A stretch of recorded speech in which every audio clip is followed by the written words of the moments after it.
Avgustdan pensiya yangicha hisoblanadigan xabarlarni ko'rib, ko'pchilikda bitta savol tug'ilyapti. Mening pensiyam kamayib qolmaydimi? Stajim hisobga olinadimi? Ish haqim qanday olinadi? Hujjatim yetarli bo'lmasa nima bo'ladi?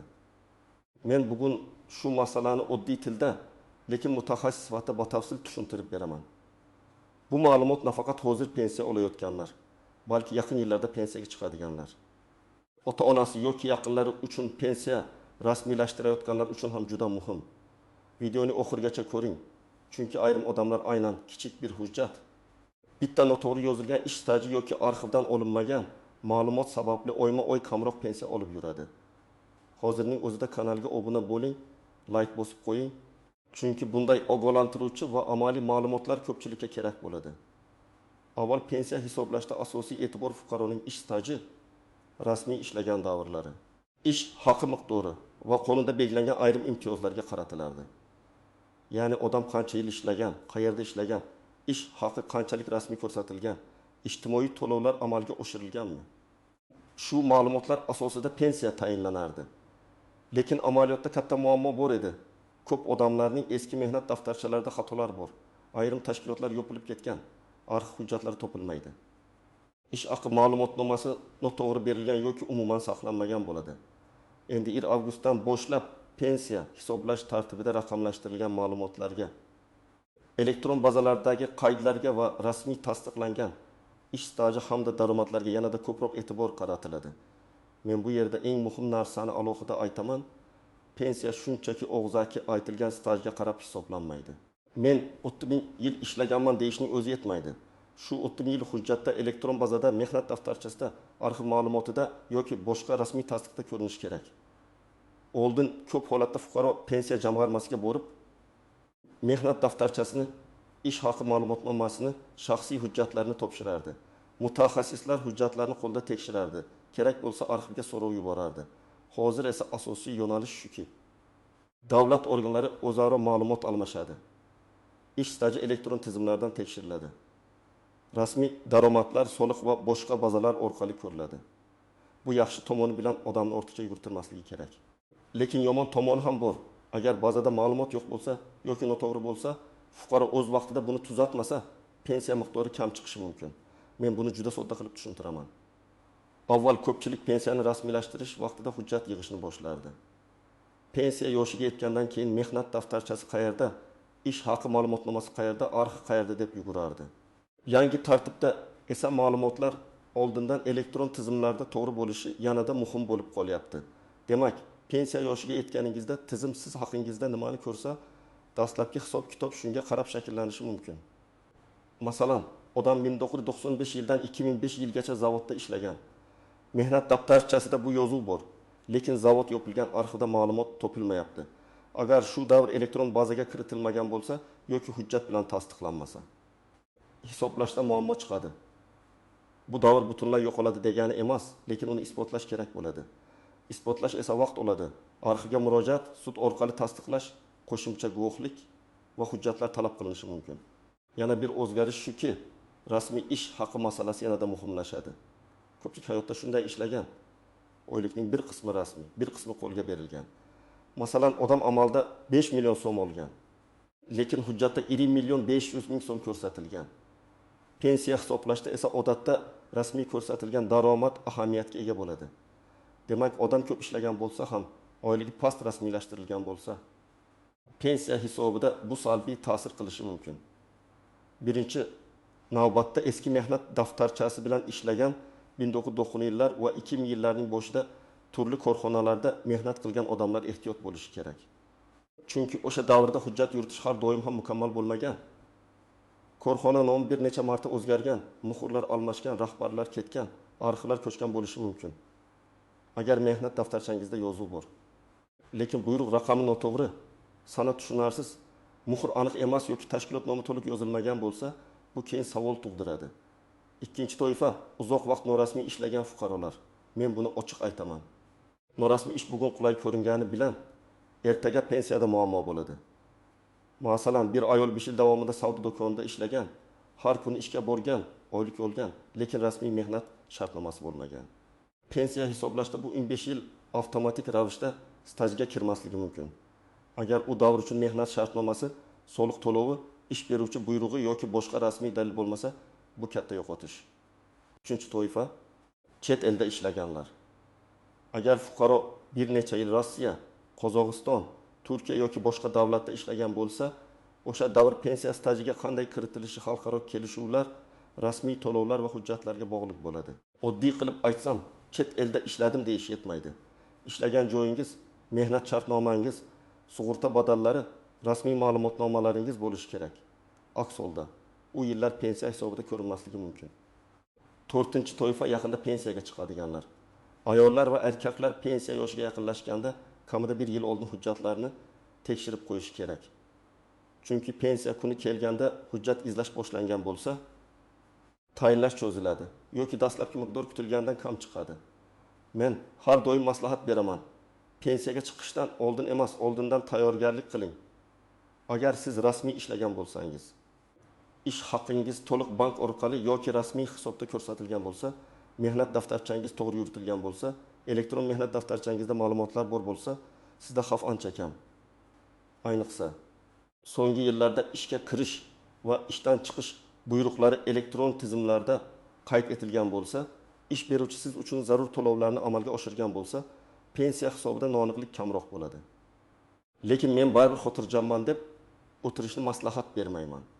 Chunki ba'zan tizimda ism familiya xatosi, pasport ma'lumotlari almashganda bog'lanmay qolgan davrlar eski familiya bilan yangi familiya o'rtasida farq. Ish joyi nomidagi xatolik kabi holatlar uchraydi. Masalan, ayol turmushga chiqqandan keyin familiyasini o'zgartirgan.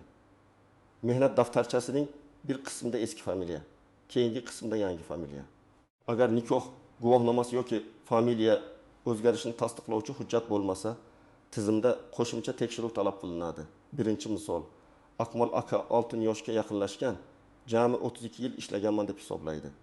Uning 20 yili yirik korxonada rasmiy, 7 yili kichik firmada, 5 yili esa norasmiy qurilish ishlarida o'tgan. Pensiya hisobida yirik korxonadagi 20 yil to'liq tasdiqlanadi.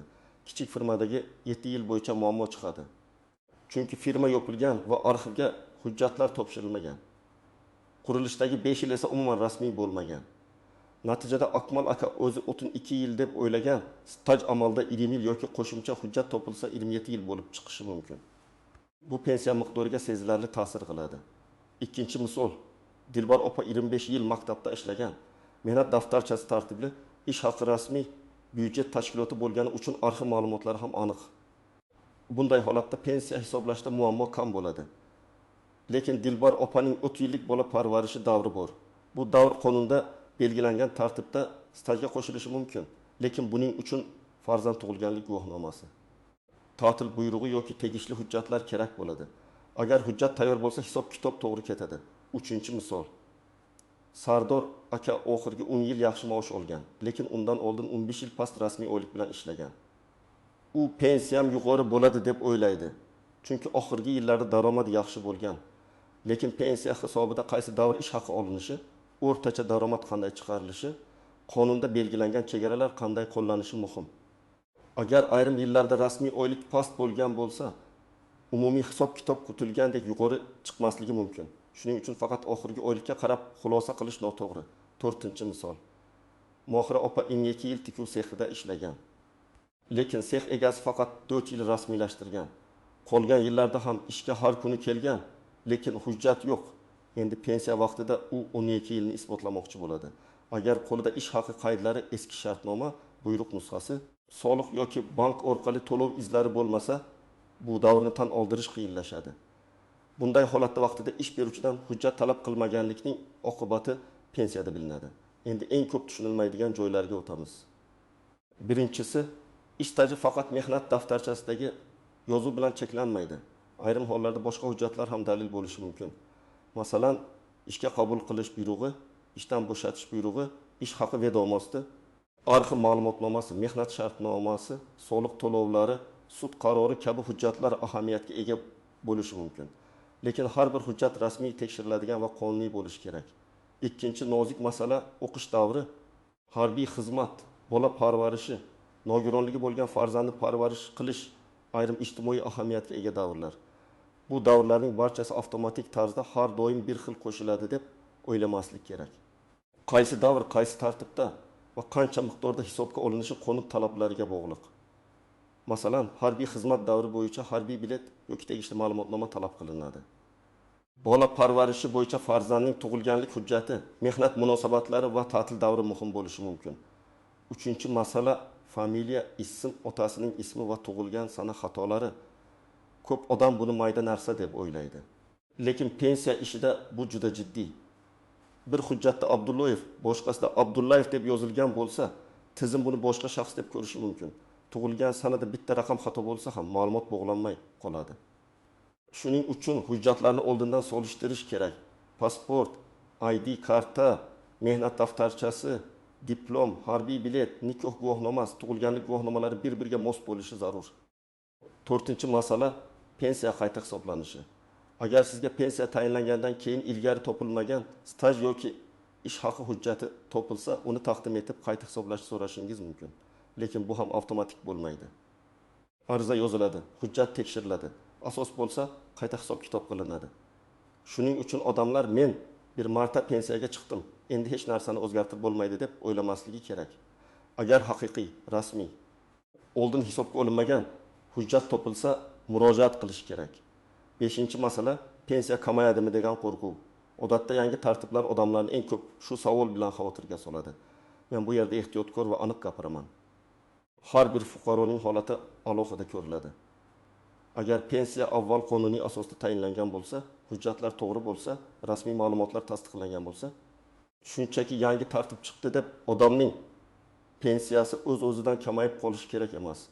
Lekin agar avvalgi hisob-kitobda xato bo'lgan bo'lsa, noto'g'ri ma'lumot kiritilgan bo'lsa yoki qo'shimcha tekshiruvda tafovut chiqsa, masala qayta ko'rib chiqilishi mumkin. Shu sababli eng to'g'ri yo'l hujjatlarni tartibga keltirish. Eng katta xavf odam o'z stajini xotirasiga qarab hisoblaydi. Men 1918 yildan ishlaganman, demak hammasi bor deb o'ylaydi. Lekin pensiya tizimi xotira bilan emas, hujjat bilan ishlaydi. Siz ishlaganingiz haqiqat bo'lishi mumkin, lekin hujjatda ko'rinmasa, davlat organi uni qanday tasdiqlaydi?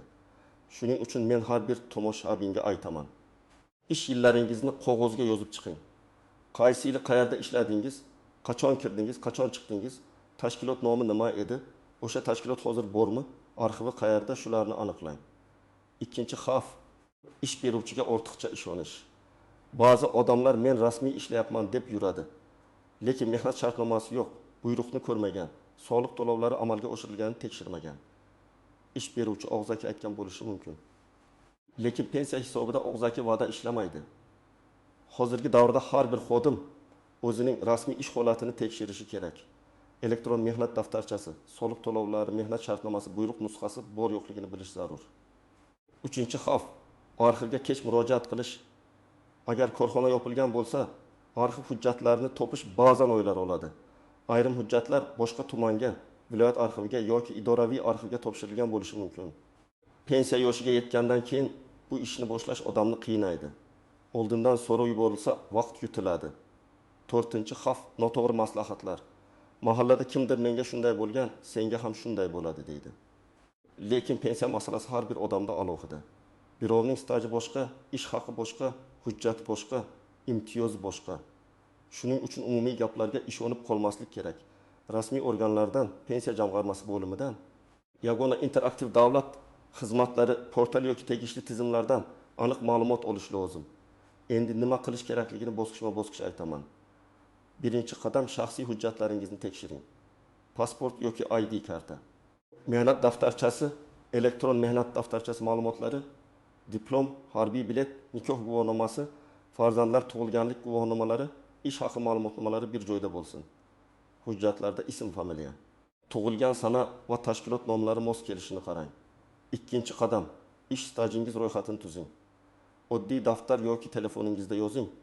Qaysi sanadan qaysi sanagacha qayerda ishladingiz. Har bir ish joyi yoniga hujjat bor yoki yo'q deb belgilang. Masalan, 1998-2004 yillar tuman savdo korxonasi mehnat daftarchasida bor, arxiv ma'lumoti yo'q. 2005-2012 yillar maktab hujjatlar to'liq. 2013-2016 yillar xususiy firma, shartnoma bor, lekin ish haqi ma'lumotnomasi yo'q.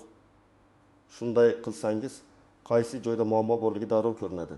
Uchinchi qadam, muammoli ish joylari bo'yicha oldindan ma'lumot oling. Agar tashkilot ishlayotgan bo'lsa, kadrlar bo'limiga murojaat qiling. Ishga kirgan va chiqqan buyruqlaringiz nusxasini, ish haqi to'g'risida ma'lumotnomani, mehnat shartnomasi nusxasini so'rang. Agar tashkilot yopilgan bo'lsa, uning hujjatlari qaysi arxivga topshirilganini aniqlang. Tuman yoki shahar arxiviga adliya organlari orqali ro'yxatdan o'tgan ma'lumotlarga tegishli idoraga so'rov yuborish mumkin. 4-qadam, elektron ma'lumotlarni tekshiring. Yagona interaktiv davlat xizmatlari portali, MyBonk.uz, pensiya jamg'armasi xizmatlari, mehnat tizimiga oid elektron bazalar orqali o'zingiz haqingizdagi ma'lumotlarni ko'rishga harakat qiling. Agar elektron mehnat daftarchasida ayrim davrlar ko'rinmasa, ish beruvchi yoki tegishli organ orqali tuzatish kiritish masalasini ko'taring. Bu ishni pensiyaga chiqish arafasida emas, imkon qadar erta qiling. 5-qadam, ariza yozishni biling.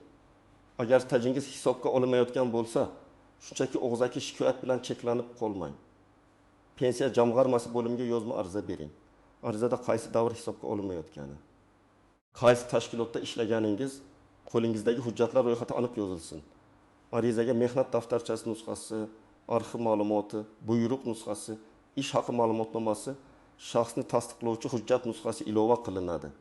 Arizangiz qabul qilinganini tasdiqlovchi raqam yoki belgi oling. 6-qadam, agar javobdan norozi bo'lsangiz, yuqori turuvchi organga yoki qonuniy tartibda sudga murojaat qilish imkoniyati borligini biling.